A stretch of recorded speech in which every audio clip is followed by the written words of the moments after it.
Ladies and gentlemen, you're hearing a lot of noise because we're on King Street in Charleston, South Carolina. We're talking with the queen of the biscuits. Thanks. Carrie Morey. Yes. Thank you very much for making the time to talk to us. Absolutely. Welcome to Charleston. Okay, so... Hot enough for you? It's lovely. What is the secret to a good biscuit? Oh, I would say the main secret is making it by hand, which I think is a little bit of a dying art, and not many people do it that way anymore. At least that's been the secret to my success. And how do you manage to do that, considering the fact that your business has grown so much and you sell hundreds of thousands of biscuits a month? How do you manage to do that? Because of course, it's a lot more work than... Well, you know, we're in our 12th year of business, and we have somehow been lucky enough to have an incredible team of bakers that have been very loyal to me, and some may come and go, but they all seem to be very passionate about what we are doing and the art that we're teaching them. So I've just been really blessed with an incredible staff of people, and there's no way that I could do it without them. Some of the people that are my veteran bakers have been with me since the very beginning, before I could even pay them. So it has really nothing to do with me and all to do with my great team. Mm-hmm. Now, you just mentioned you were not able to pay the bakers at first. It was a lot of struggle to start this business. I read a little bit about it. Could you tell us a little bit about your beginnings? Well, when I had the idea to do it in 2004, not only was there the idea of a biscuit business didn't exist, it was hard to convince anyone that that was a good idea. So, you know, I was taking quite a bit of a risk. And so in the beginning, we didn't have much business, but I had good friends and people that were willing to let me take them to dinner and buy them a glass of wine here and there to help me experiment and get the word out and try to get this business off the ground. How did you get loyalty? How does anybody get loyalty from someone? That's a great question. You know, for me, loyalty comes from having a great product and having great customer service. I think that sometimes great customer service is even more important than the product. Because, you know, I know not everybody is going to like my biscuits and not everybody is going to understand and appreciate them. But if they had a good experience, even if it started out as a bad one, you know, my goal has always been to make everybody happy. So I definitely have a little bit of an edge because eating biscuits usually makes people happy. But even when they're not happy, as long as their experience was good and they came out of it with a good taste in their mouth, no pun intended, that's really the goal, and that's how I think that I've created loyalty. What's the greatest compliment you've gotten?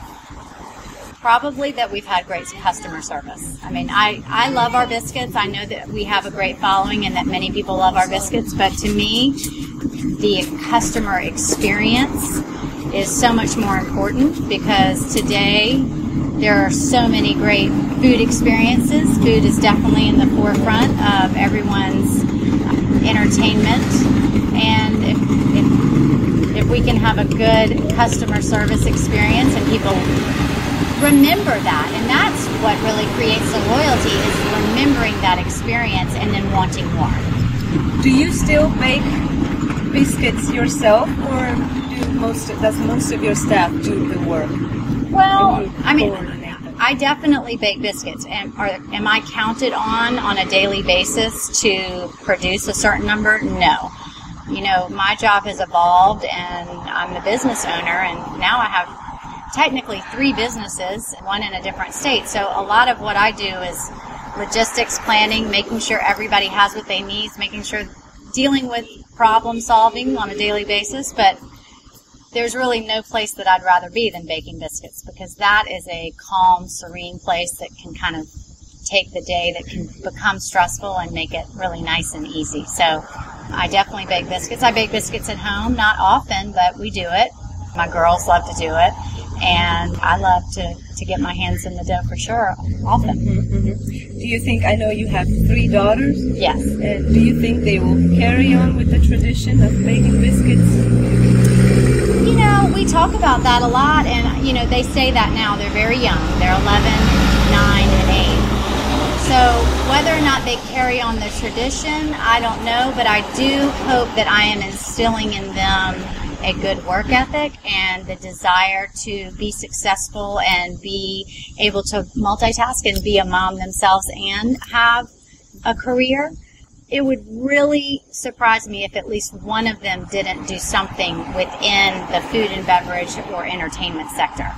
Between the businesses that I have and the entertaining that we do naturally at home, I think it just has become second nature to them. So I hope so, but it's not going to bother me if they don't.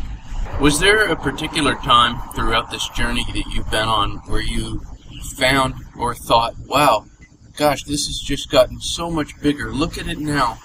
That actually happens on a weekly basis, and usually the next sentence after that comes to mind is, what the hell am I doing? I just wanted to ship some biscuits to people, and people ask me all the time, is this what you had in mind? Was this your original vision? And no, it wasn't. My original vision was, can I feed my passion, which was somehow to be involved in the food world in a career sense, and also be a successful mom? So can I have that balance? And while I do think that I have been blessed and have achieved that, naturally with our success becomes, well, what should we do now? What can we do now? Well, this would be really fun to do. And then you have to go back to, why did I start this business? I started it because I wanted to have the balance of being a mom and having a successful business. So that struggle is hard, and people ask me all the time, what are you going to do next? What store are you going to open next? What biscuit are you going to...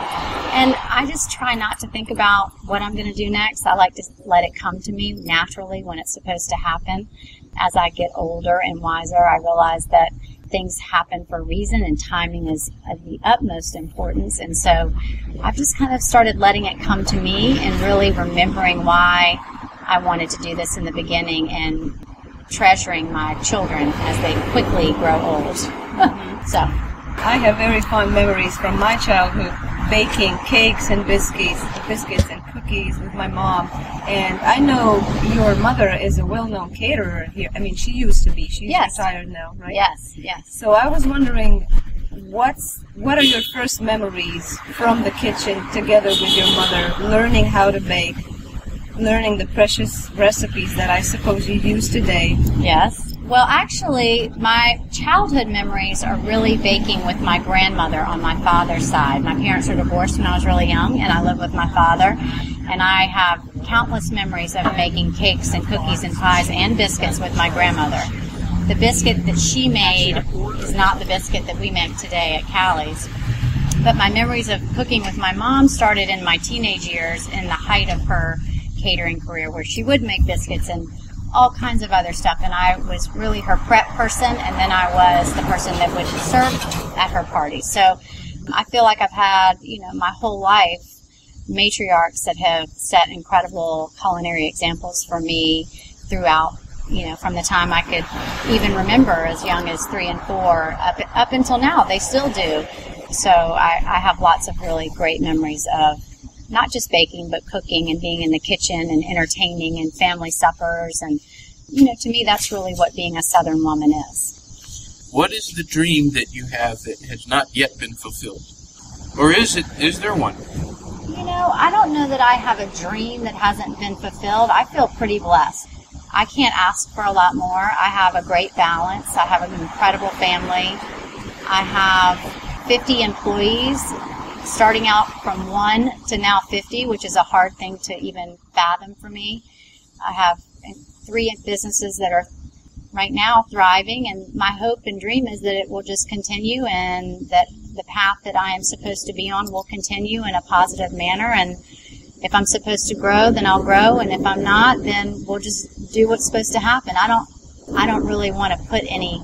I feel like I have achieved my goals, so I am ready to do more if that's where I'm supposed to be, and if I'm not, I'm fine with that too. What is the most important thing that being in business for yourself has taught you along these years? I would say, I think that there is not just one thing. I mean, there are a couple things that come to mind immediately, and the first thing is being honest is always the most important way to go. I've learned that, and having balance and never forgetting why you started it, and always going back to what I call my mission statement. Why did I want to be in this business? Why did I create this opportunity for myself? I think sometimes you can get caught up in running the business and all the growth opportunities and lose sight of why you started it. So I try really hard to not forget that. And I think the last thing I would say is that I want to empower everyone that I touch. So I feel that I have a responsibility with the people that I employ to be good to them, to create an opportunity for them, to help them grow, and if they want to continue with me, great, and if not, help them in any way that I can to help them on their path to their dreams. So I think that is a really big responsibility as a business owner, is you are dealing with people's lives, and it's important that you are invested in that. Karina was saying that the biscuit as we know it in America, it's not known in a lot of places. There are places that don't have that exact, sure. I don't know if you call it pastry, bread, whatever. But for anyone, because we have a lot of people all over the world that have read our pieces, what would you say to anybody who's reading this just totally open-ended? I mean, you reach people through biscuits, but you're selling more than biscuits. You're selling an experience. You know, for me, my message to people is do what you love. If you're not passionate about what you're doing, then you ought to get out. And anything is possible. I mean, I never thought in a million years that I'd be where I am today. And for me, it's not about money. It's about success, creating opportunities, feeling like people within my food peer group are impressed by me. That's what it's about to me, and setting a good example for my children and my friends, making people that I love proud of me. That's what it's about for me, because life is short, and at the end of the day, you got to do what you love, or else you're going to lead a pretty miserable life. So that's what I'd say. You just mentioned success just a minute ago, and I was wondering, what exactly does success mean to you? Success to me is balance and happiness and being at peace with yourself. Knowing that you are working as hard as you can, and you're also having as much fun as you can, and you've got a great balance in life, and you feel good about yourself. You know, success to me that's the reason that I think that I'm so motivated to continue on with Callie's, is because I get my confidence from my success in business. It's not really, like I said, about money for me. It is a way for me to feel good about myself, and then in turn I am a role model for 3 little people plus 50 other employees. So I hope that I can inspire someone else to do something that they love and find their own success. Thank you very much. You're welcome. Thank you. Now it's time to eat the biscuits. Indeed. Yes. The moment I've been waiting for. Thank you. You're so welcome.